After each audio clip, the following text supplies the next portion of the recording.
manifestações, principalmente dentro deste eixo brasileiro, se está a emanar os seus pensamentos da Umbanda, dessa manifestação, provocando mais de 100 anos implantados dentro deste país, aqui nasceu, e assim aqui vocês comemoram dentro desta reflexão. Mas também convido a vocês, caríssimos, que não coloquem um recorte fixo, congelado, de efetivamente de que só foi apenas um médium, uma pessoa, alguns mentores específicos que abriram esta dinâmica da Umbanda. Vocês observem que as manifestações de pretos velhos, de caboclos e tantas outras manifestações de ordem brasileiras abraçadas pela Umbanda, os encantados, os príncipes e as princesas da floresta, já estavam emanados há muito mais tempo dentro deste país. A sabedoria da floresta já estava emanada há muito mais tempo. A Umbanda, dentro dessa manifestação que provocou um marco, representa apenas um ponto de reflexão, mas em verdade não foi apenas um médium que traz e funda por meio das suas mentorias a Umbanda.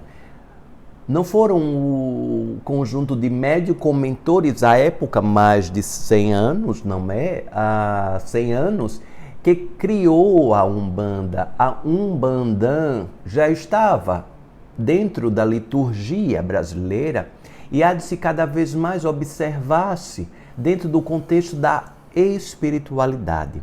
Dentro do contexto da espiritualidade, dos rogativos de que as balizas religiosas, elas estão cada vez mais, dentro do amadurecer dos tempos, caindo a uma reflexão cada vez mais profunda, e está sendo natural que milhares e milhões de seres encarnados estejam mais conectados com o contexto da espiritualidade. Com o contexto da espiritualidade que, em verdade, há muito tempo já venho a dizer para vocês, caríssimos, cada um de vocês representa a sua própria religião. Cada um de vocês representa um templo oportuno que, unindo-se uns aos outros, formam-se microsociedades e, consequentemente, tais microsociedades religiosas possibilitam esta emanação ainda maior como grandes faróis aqui plantados no planeta Terra. Então, dentro deste dia tão oportuno, 15 de novembro, do calendário de vocês seguidos, é importante que vocês estejam a emanar a reflexão de quais os princípios e rogativos do que a Umbanda prega: a união, a paz, o amor. E dentro dessa provocação, caríssimos, importante também refletir da união de todos os centros, de todas as casas de Umbanda, de todos os centros espirituais, de todos os templos das mais diversas religiões, porque, em verdade, Deus, Pai, Mãe, Divina Consciência, coloca à disposição dos aprendizados o amor universal e que independe do rótulo religioso, pois a espiritualidade está em um sistema macro e não em um sistema micro da religião. Que neste dia todos os centros, casas, templos de Umbanda, por meio das suas guianças, por meio das suas egrégoras, das mais diversas frações, porque a Umbanda traz um rito essencialmente brasileiro, provocado pela miscigenação aqui do povo brasileiro, diante da influência europeia das mais diversas ordens e países aqui chegados, não só portugueses, mas holandeses, franceses, italianos, japoneses e tantas outras ordens de europeus, asiáticos que aqui chegaram, assim como indígenas, povos africanos e tantas sabedorias que está na essência energética deste país. Então a Umbanda traz os cangaceiros, traz os baianos, traz a frequência dos marujos, traz a frequência dos orixás, que consequentemente não traz a liturgia em ressonância exata ao que é realizado na própria África, não é? Porque o povo brasileiro, por meio das suas liturgias específicas, traz a Umbanda também as rezas e ritos do catolicismo e, consequentemente, traz os ritos em louvores a o que pode ser colocado como imagens, a sensos contemplativos. E assim, independentemente do sincretismo que aqui vocês também provocaram, por meio principalmente da catequese aos povos que aqui chegaram escravizados de África, mas também numa tentativa de branquitude, de branqueamento da própria religião aqui, porque então os ritos dos povos de África, dos povos indígenas, não eram considerados como ritos plausíveis, ritos a serem considerados como essências religiosas, mas sim como invocações demoníacas. Assim o preconceito do cristianismo trazia desta forma. Mas, caríssimos, diante do batuque, do tambor de mina, de tantas outras ordens que são trazidas da Holanda e de tantas outras questões que vocês têm na miscigenação dos povos maranhenses, dos povos de Ceará, dos povos de Paraíba, dos povos de Bahia, dos povos de Rio Grande do Sul, de Mato Grosso, ou seja, caríssimos, diante de Amazonas, Acre, diante dos encantados do Pará, caríssimos, o quanto vocês representam um Umbanda de forma majestosa, porque vocês representam a miscigenação, vocês representam, enquanto brasileiros, representam o país mais eclético, miscigenado, em potência de manifestações religiosas. Nenhum outro país traz essa miscigenação tão forte como o povo brasileiro. E existem explicações plausíveis para isso, porque aqui estão encarnados espíritos que vivenciaram longas jornadas, principalmente espíritos que participaram do Holocausto, de diversas perseguições, das cruzadas, diversas manifestações em nome de Deus e em nome de Jesus, o quanto já foi colocado, hasteado bandeiras e perseguições de pessoas, homens e mulheres classificados como bruxos e bruxas. E então a Umbanda traz as elebaras, como as pombagiras, como verdadeiras representantes brasileiras daquelas que eram consideradas bruxas na Europa. Quem são as pombagiras e Maria Padilhas? Em verdade, são aquelas mulheres com uma potência de sabedoria divina sublime, que se assim estivessem encarnadas na Europa, seriam queimadas nas fogueiras como se bruxas fossem. E aqui no Umbandã vocês têm as pombagiras, as Maria Padilhas, as encantarias das elebaras, da essência feminina, que traz a potência da sabedoria e o feminino em ação e não na passividade feminina.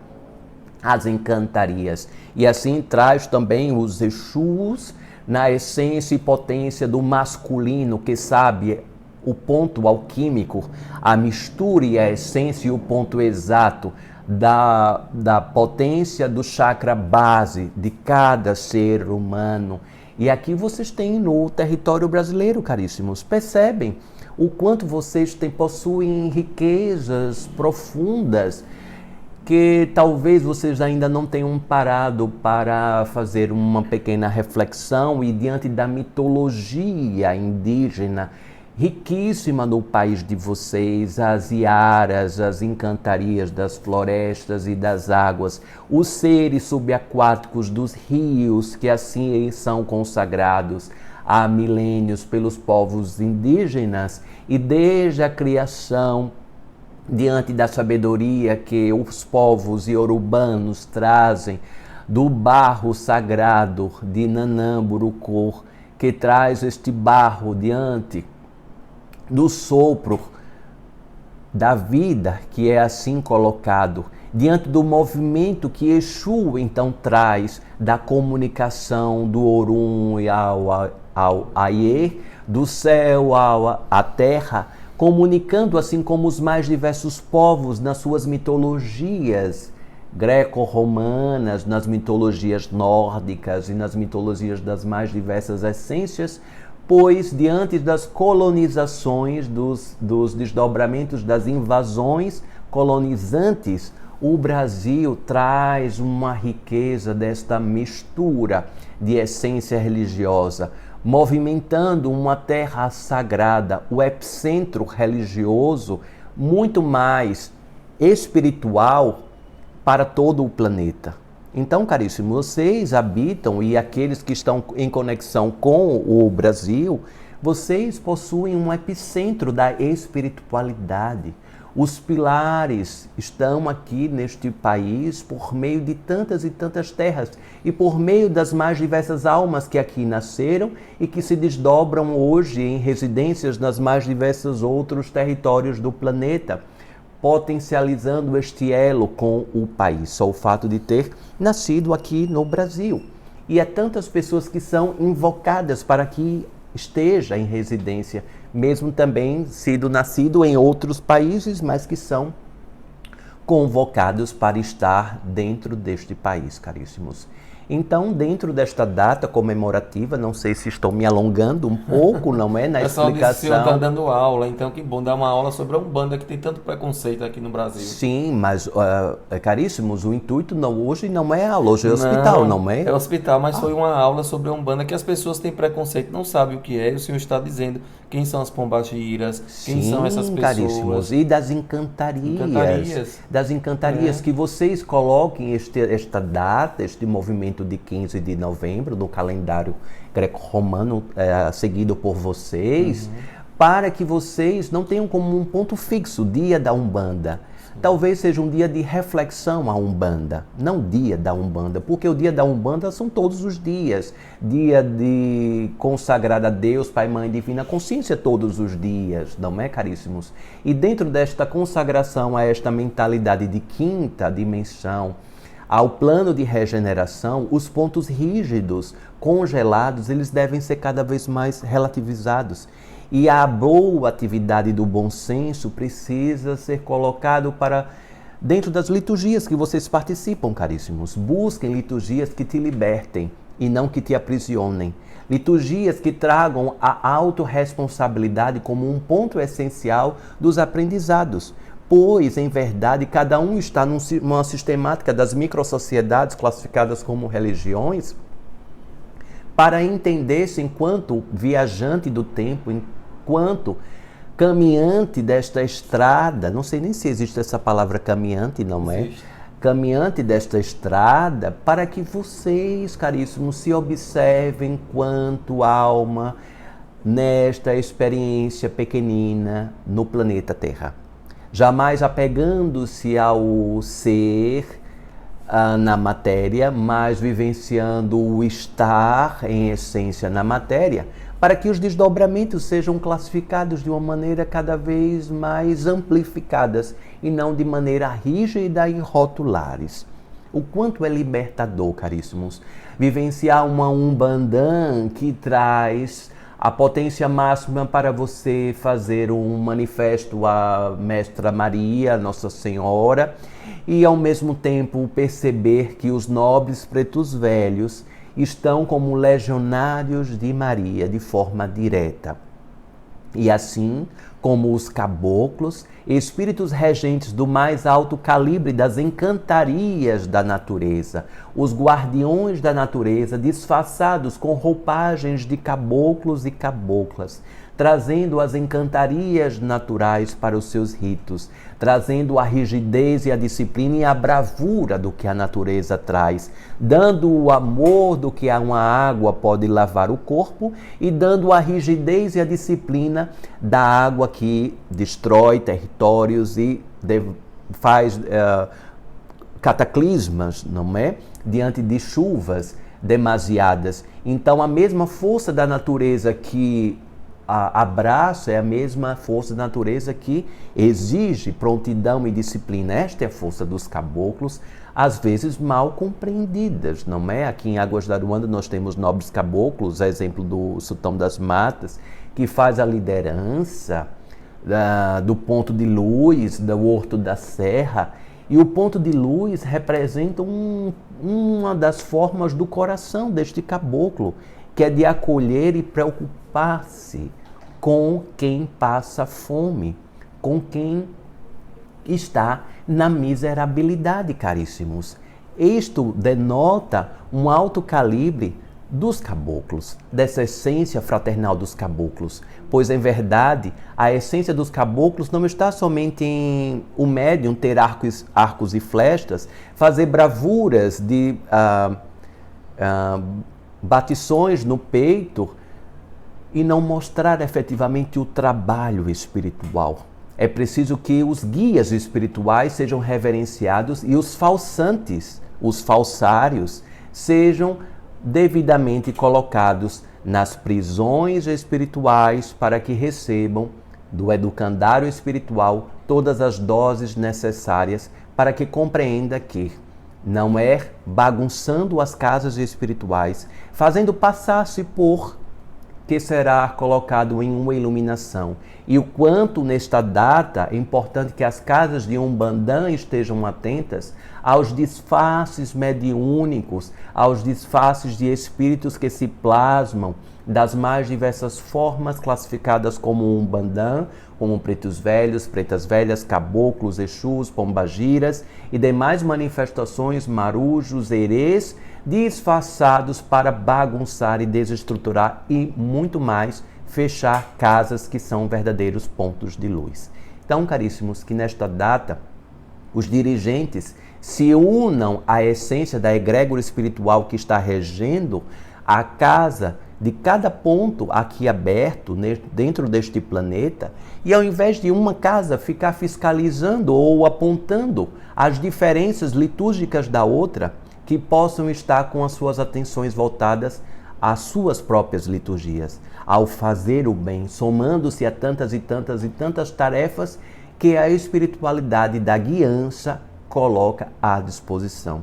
Que o estudo, que o saber, que o conhecimento possa libertar tantas e tantas pessoas da ignorância, de somente os fenômenos serem festejados, que somente os fenômenos sejam aplaudidos, mas que a essência da guiança seja prestada atenção nas mínimas formas, nas entrelinhas do que se fala e do que se faz. Um guia espiritual jamais fala mal um do outro. Um guia espiritual jamais coloca uma fala denotando negatividade para um outro guia espiritual, porque existe uma regência de respeito e uma unicidade presente da espiritualidade, caríssimos. Um guia espiritual jamais fará chantagem com quem quer que seja, médium qualquer que seja, para que ele faça alguma coisa em nome da espiritualidade, caríssimos, pois assim estará diante de falsários. O quanto é importante nesta manifestação observar-se que muitas vezes alguns médios estão preocupados com as vestimentas, com as indumentárias, com os sistemas fantasiosos de tecidos, quando a essência está sendo perdida ou fragilizada, caríssimos. Que as manifestações da guiança estejam muito mais fortalecidas além das indumentárias. Que as roupas, assim dos trajes, que trazem uma lembrança de qual guia esteja ali manifestado, seja apenas um detalhe, se assim for importante e instrumento diretivo do guia espiritual regente da casa, mas que seja tomado cuidado para que as vestimentas, as disputas das indumentárias estejam em maior sublimação do que a essência da guiança. Que as liturgias estejam sempre prestadas atenção. Ogãs, equedes, pessoas que cambonam em uma gira, pessoas que estão colocando-se sempre à disposição ao trabalho mediúnico por meio da incorporação. Que toda essa junção, que toda esta união esteja consagrado para poder servir cada vez mais àquelas pessoas que chegam nas casas espirituais e agradecer a cada pessoa que chega na sua casa espiritual, que possa acolher sem escolher. Este é um rogativo, uma frase que menciono e tenho mencionado ao longo de hoje, o dia em que alguns movimentos que já estive, assim mencionei. Caríssimos, um médium hoje perguntou se existisse uma frase, uma pequenina frase Nobre Damião, qual a frase que vós deixarias? E assim coloquei: acolher sem escolher. Isto é um estandarte da Umbanda, de você acolher a tantas e tantas pessoas, independentemente do que ela fará com o prato entregue a ela, com o que ela fará com o próprio nome do médium que assim acolheu sem escolher. Pois assim, se você escolhe, logo você está inebriado na sua vaidade mediúnica e, consequentemente, isolado das suas tarefas com a espiritualidade. Pois, caríssimos, lembrem-se, as tarefas com a espiritualidade devem estar muito mais superiores às tarefas do convívio mediúnico, do convívio intersetorial, interrelacional com cada um que esteja. Pois, em verdade, todos estão aprendendo, todos estão em amadurecimentos, todos estão em profundos aprendizados. Quem se achar melhor um do que o outro, estar contaminado, estar enfermo, estar doente, doente da alma, pois aquela pessoa que acredita um maior conhecimento do que a outra, uma maior potência e se acha alquímico ou potencializador das emanações espirituais, está enfermo, está doente, está obsediado, está obsediada.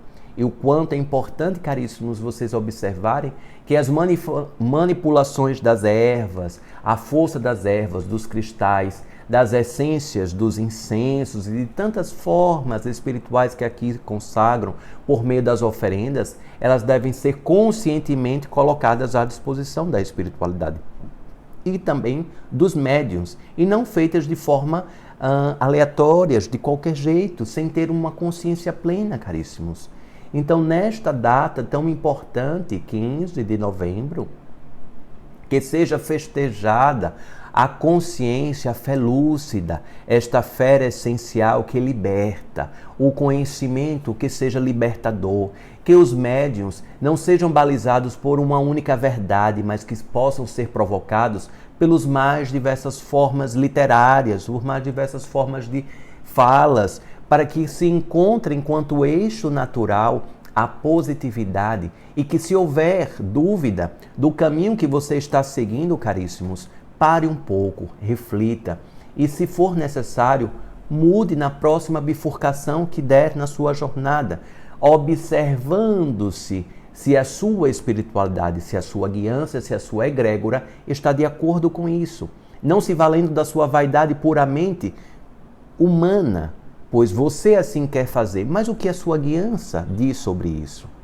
Porque muitas vezes você está sendo testado, testada para saber a sua obediência, para saber a sua humildade diante do que a sua guiança está te preparando, está te observando. E as substituições de obsessores, como se guias fossem, é muito rápida, caríssimos, muito rápida. Processos curativos, obsessores também fazem curas temporárias, autocuras temporárias.